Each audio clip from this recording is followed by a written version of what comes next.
Le gouvernement, à travers le ministère des Mines et de la Géologie, a entrepris de nombreuses réformes en 2017 pour la relance économique du pays.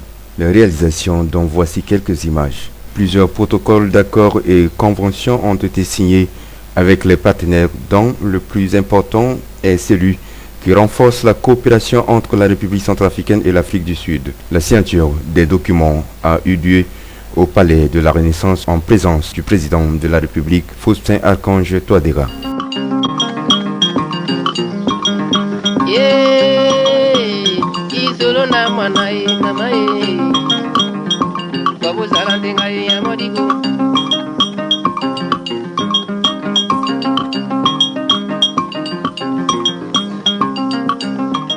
Bangui aux couleurs du pôle énergétique de l'Afrique centrale PEAC durant le mandat du ministre Léopold Mboli-Fatran en charge des mines, de l'énergie et de l'hydraulique jusqu'en septembre 2017.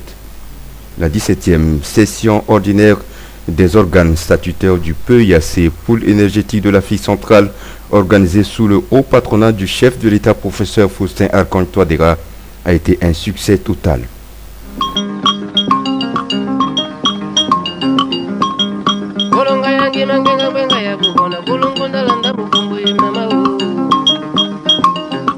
Citons également la réhabilitation du bâtiment de l'Agence nationale de radioprotection ANER, dont la remise officielle a été présidée par le Premier ministre Simplice Mathieu Sarandi. Bâtiment qui abrite désormais les services de l'inspection centrale des mines et de la géologie a été financé sur propre fonds du département.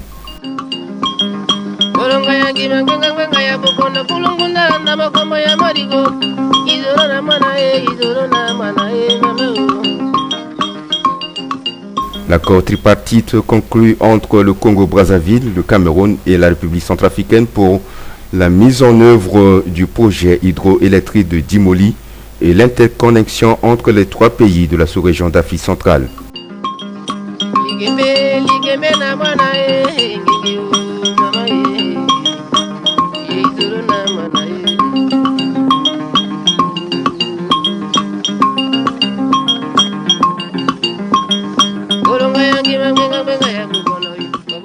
Il faut préciser que le membre du gouvernement, Léopold Mboli-Fatran, à la tête des experts de son département, a eu à représenter le pays dans plusieurs rencontres internationales, notamment le forum Mining Indaba en Afrique du Sud, les sessions plénières du processus de Kimberley à Dubaï aux Émirats Arabes Unis et récemment en décembre 2017 à Brisbane en Australie, où les participants se sont penchés particulièrement sur la situation de la République centrafricaine, surtout voir comment le pays puisse progresser non seulement dans les zones ouest déclarées conformes, mais aussi dans la zone est sous contrôle des groupes armés.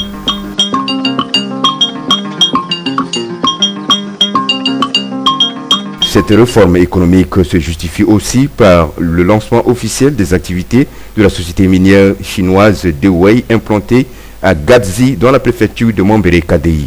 Une première dans cette localité qui n'a pas des infrastructures scolaires, sanitaires et administratives.